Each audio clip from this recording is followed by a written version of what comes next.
were women, and they were brought up to comply with the gender parity issues. Yes, so that, I'm just giving you that as an example. On the second matter, sorry if you could just repeat the second question. Well, it was about the entire list from the Yes, we have agreed that we're not going to select people who must be subjected to a ethics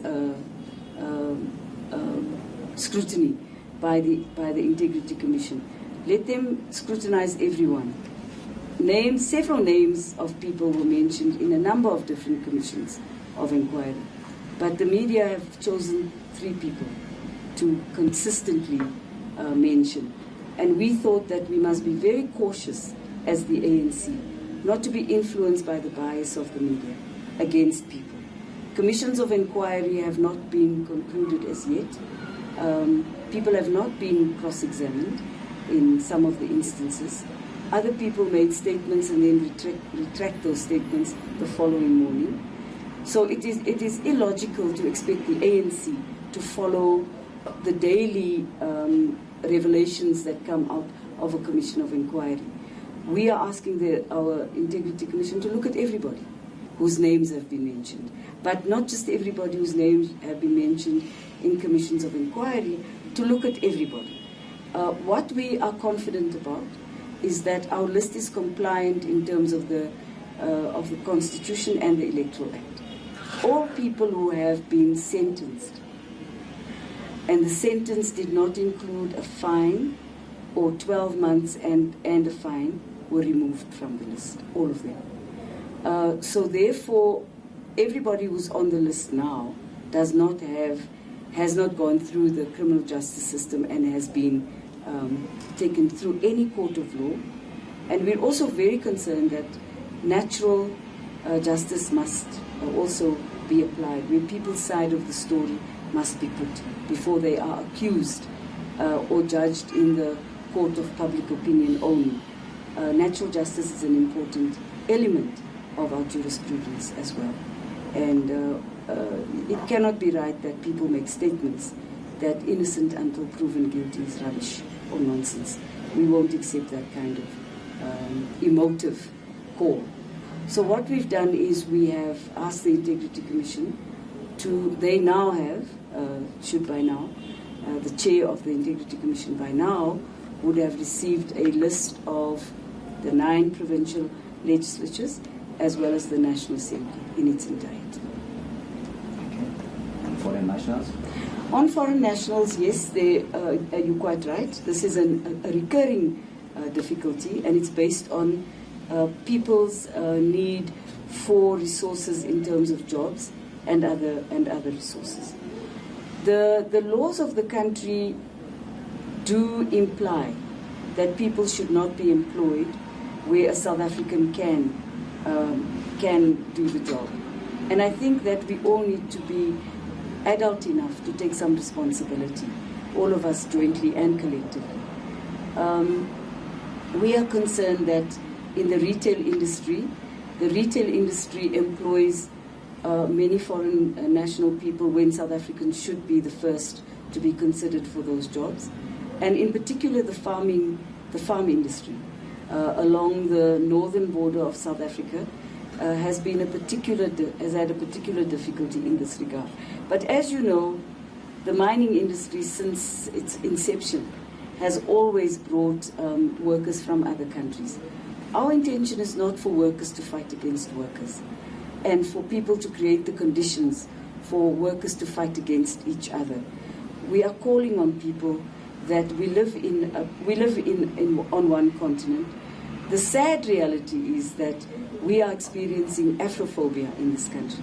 We don't experience any other kind of quarrel against any other foreign national that comes to South Africa. And we are calling on everybody not to attack any foreign national person, not to succumb to xenophobia, not to succumb to the interpretation that is given by analysts and analytical people on this matter, but to accept the reality that we live together here and that we must find each other. Today, our Minister of Durko is meeting with all the African ambassadors to talk exactly about this. It was yesterday, I think, to talk exactly about some of the challenges that we face.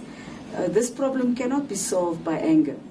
This problem has to be solved through discussion, negotiation, and also our commitment towards the development of other African states, but including the development of our own rural poor, which is where the problem is at its height at the moment, especially in the farm areas. So it's not as if the ANC has folded its arms. I doubt that is a true reflection.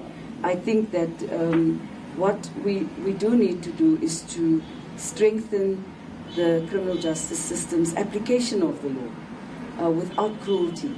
And the ANC does not believe that putting foreign nationals in prison or in what they call these holding areas is necessarily helpful. We have porous borders. We have a 90-day visa regime where any SADC citizen can travel to any country in SADC, and we're a signatory to that regime. That doesn't really help people who are unemployed and poor. And naturally, people are complaining about a whole host of things. What happened in KZN was not acceptable, and we condemn the attacks on foreign nationals. But maybe I don't know if you can ask a question, but why did you deem it fit as the ANC NEC to send these questions to the integrity, to send the entire list to the Integrity Commission? And what powers does the Integrity Commission have to recommend on names that should be removed or should not be removed? Do they have those kind of powers, DSG? I did answer the first part of the question. Look, may the DSG maintain the eye contact with her for the comment. I did answer the first part of the question. On the second part of the question, the Integrity Commission can recommend to the NEC what appropriate action they believe can be taken against any individual.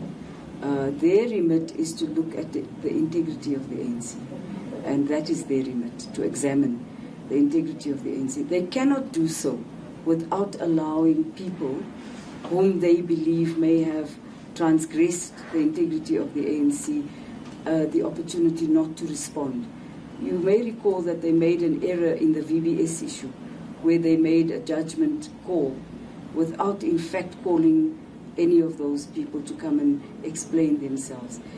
In some instances they were correct, and in other instances they were not correct. So they also can't make a blanket decision without examining all the facts that may be before them. Those facts could include the utterances of people in commissions. They can. They have to be facts, but they also have to be tested. And the people who go to the Integrity Commission also have rights in the Constitution of the Republic of South Africa, and the law also protects their right that they are innocent until proven guilty. But the Integrity Commission can discuss with us the integrity of the ANC as they see it unfolding, and therefore they can call everybody.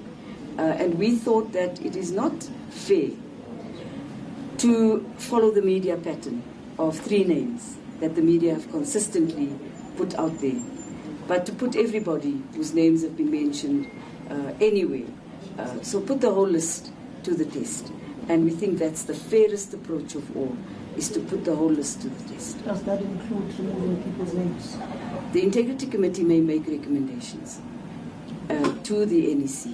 We will wait for those recommendations, and when we get those recommendations, we will discuss those recommendations.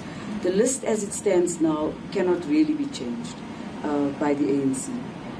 The IEC may recommend to us if they find a person who's got a criminal record. The IEC, whose right it is to make those decisions, can remove a person with a criminal record, or a person who is insolvent can be removed. But as it stands now, we will not be entertaining the ENCA's idea that we should be removing people from the list without due process.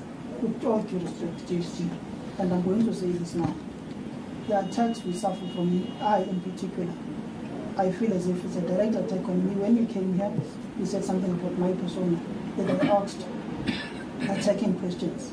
I really take exception to that. And I don't want this to be about you. This is an ANC press conference, and I don't think you should be making it about yourself. We asked you that before the press conference started, that any questions not relating to the statement, you address them to the spokesperson. If you take exception to that, I do apologize, and I'm terribly sorry that you're so sensitive to the ANC, or rather so insensitive to the ANC. But that is your right, and you have the right to freedom of speech. Not that I'm insensitive to the excuse me, I'm not going to entertain this. I think if you don't mind, I'm going to please ask you to switch your camera off. I'm ending the conversation with the ENCA. Thank you very much. Do you have a question? But it's your media right. Don't switch off the camera. Keep rolling. No, keep rolling. There's a media freedom in South Africa. This is unwarranted where media is blocked from reporting. There's no insult that was directed Can you to the record what he's saying? Please, I would like you, can you repeat what you've said? And you're going to record it. You can record it. Yes, no. We're also going to, can you record what he's saying as well, guys? Please record it. This is going to the Ombudsman. Comrades, hold on. Can you switch off your cameras? Please, let's sort this thing once and for all. Sometimes I said to you, if there's an issue that we have, let's discuss it separately. Finish the media briefing and then we talk about whatever issues we believe that we have. That would assist us rather than to hold others who have one issue. Please cool it down and then we'll deal with it. But you don't have to argue about other things. I would like you to record everything he says. It's going to the Ombudsman, and this time I'm not going to reply to any question. Yeah, I just wanted to ask the Integrity Commission's report. How much power does it have to influence the list? Considering the fact that you said the ANC doesn't have any control over changing the list as is at the moment. It could have an influence at any point.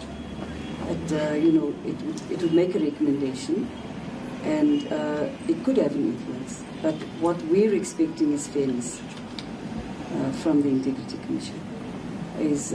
Unfortunately, the total reality has been that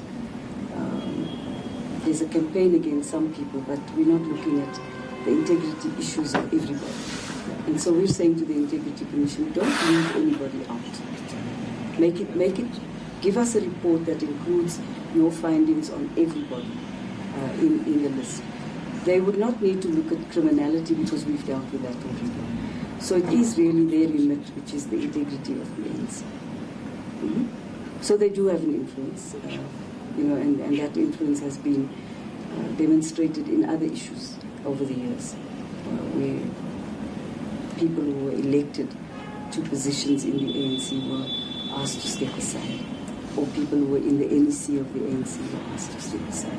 But I think we need to wait for the outcome and not to try to force the Integrity Commission to have an outcome for popular purposes. Thanks, DSG. Thank you. Now, if you have a question to me, or if you have a complaint about me, you write to the Secretary General of the ANC. I am going to complain about you to the Ombudsman, because this is what you do. Hang on, don't interrupt me. This is what you do. The last time you came here, there was a press meeting here. We were all very polite to each other. You asked one question, and then you battered the ANC on a completely irrelevant issue, and you insisted. And I will repeat what I said to you before we started this press conference. I said that I want to say to ENCA, and I'm saying it to you now, without fear, because I too have the right of freedom of speech, not only you.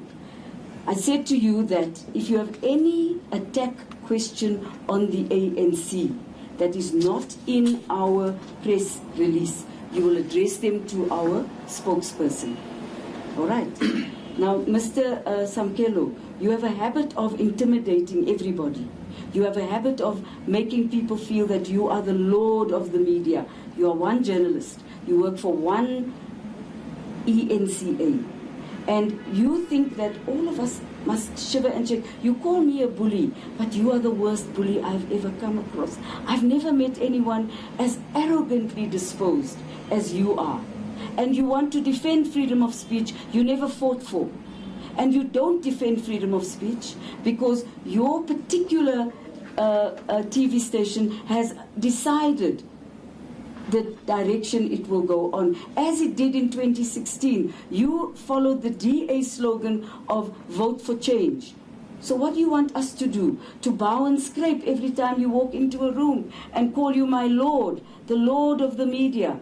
You're just a journalist, like I am just a citizen. Nothing more, nothing less. And I cannot be ill-treated by you any longer and keep quiet. So I am going to the Ombudsman. And yes, it is personal now. Can I just respond to you? Hang on. Whatever you say, we're recording. No, recording. Yes. I have the utmost respect for you. No, you do not. And the other day, you can ask himself. On Sunday, I said to him, I respect your DSG a lot. And yes, at times I may have asked you harsh, direct questions. But those questions have never been about or biased against your organization. I've always been fair to you. I've never done a story against you. Yes, I will ask tough questions against Cyril Ramaphosa, against Ace Magashule, against Didi Mabuza, against Amalusi Kigaba, Batabile Dlamini, including yourself. But never have I been big-headed. Never have I thought I'm bigger than any other journalist in this country. If my direct questions offend you, with all due respect, I apologize. But I will continue asking those questions. I've got the utmost respect for you. The last time you attacked me with CD and I called you, hi, Gogo DSG, hi, Mom DSG. And I respect you for that. I respect you as an elderly woman who was around my grandmother's age. Just like I respect Gwede Mandashi, who was around my grandfather's age. Are you done? I'm done. Thank you very much. The next time you need to interact with me, you put it in writing. You are just a journalist. I'm just a journalist in South Africa. And I never fought for this media freedom, but I will enjoy the freedom that was fought. Exactly, and don't undermine other people because you know. I don't undermine anyone. Let's cut. But it's fine. Let's cut. Fine.